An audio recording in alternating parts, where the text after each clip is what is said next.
যদি কোনো ব্যক্তি অন্তরের অসুস্থতা অথবা অন্তরের মৃত্যুর কারণে সে তার নিজের ফিতরাতকে, আল্লাহ তাআলা যে ফিতরাতের উপর, যেই স্বভাবজাত প্রকৃতির উপর আল্লাহ রাব্বুল আলামিন তাকে সৃষ্টি করেছেন, সেটাকে যদি কোনো কারণে সে নষ্ট করে ফেলে, তাহলে এটা কখনো কখনো নষ্ট হয়ে গিয়েও, মানে এর মধ্যে কোনো কারণে যদি নষ্ট হয়েও যায়, কোনো কারণে যদি কাজ নাও করে, এইখানে আল্লাহ সুবহানাহু ওয়া তাআলা একটা প্রটেক্টর দিয়েছেন।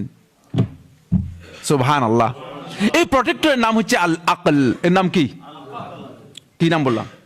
খেয়াল থাকবে তো, এর নাম কি? আকল, যেটাকে ইন্টেলেক্ট বলা হয় থাকে, যেটাকে বিবেক বলা হয় থাকে।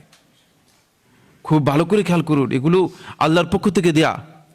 এই প্রটেক্টর যখন আপনার, এই প্রটেক্টর কোনো কারণে যেহেতু কাজ করতেছে না, নষ্ট করে ফেলেছেন আপনি। কিভাবে নষ্ট করেছেন? দুই কারণ হতে পারে, হয়তো অসুস্থতার কারণে, ব্যাধির কারণে, রোগের কারণে, অথবা এটাকে অন্তরটাকে মেরে ফেলেছেন মৃত্যুর কারণ। সামনে আলোচনা হবে মৃত্যু কোনটা, আমরা আলোচনা করবো, সেটা আমাদের আলোচনা আসবে, বুঝতে পেরেছেন?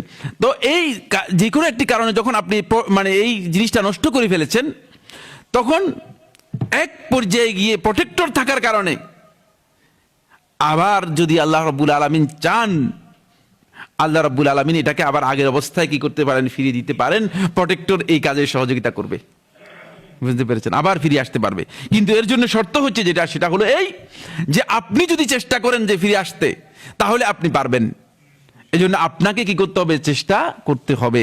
এই জন্য কারো অন্তর যদি কোনো কারণে বিকৃত হয়েও যায়, কারো অন্তরে কোনো কারণে যদি ত্রুটি দেখা দেয়, কারো অন্তরে যদি কোনো কারণে রোগ ব্যাধি শুরু হয়ে যায়, তিনি কোনোভাবেই এই কথা মনে করবেন না যে আমি আর হেদায়েত লাভ করবেন না, নাউজুবিল্লাহ মিন যালিক।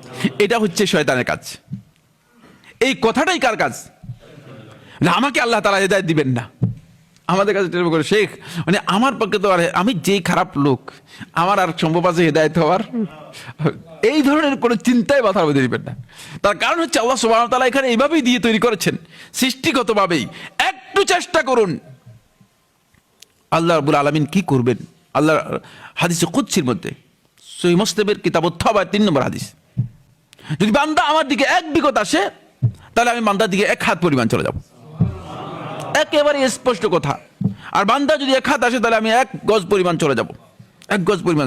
বান্দা যদি আমার দিকে হেঁটে আসে, আমি বান্দার দিকে দৌড়ে যাব। যদি আল্লাহ রাব্বুল আলামিন এই কথা বলতে পারেন, তাহলে আপনি কেন এই প্রচেষ্টা করতে পারবেন না? তাহলে আপনি কেন এই প্রচেষ্টা করতে পারবেন না? এই প্রচেষ্টা করা আমাদের দায়িত্বে, কোনো সন্দেহ নেই। এই চেষ্টা করলে আপনি দেখবেন যে আপনি আবার এই জিনিসটাকে আবার রিফ্রেশ করতে পারবেন।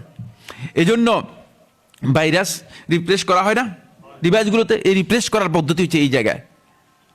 সমস্যা হলো একসাথে যদি আপনার ওই প্রটেক্টরও নষ্ট হয়ে গিয়েছে, তারপরে কি আপনার যে সফটওয়্যার অথবা হার্ডওয়্যার আছে সেটাও নষ্ট হয়ে গেছে, ফলে এটাকে মানে পরিবর্তন করতে হলে অনেক কাজের প্রয়োজন। সেটা সামনে অবশ্যই তিনি উল্লেখ করবেন, সবটাই উল্লেখ করবেন। অনেক বিস্তারিত আলোচনা করেছেন এই কিতাবটার মধ্যে, রিসালাটার মধ্যে।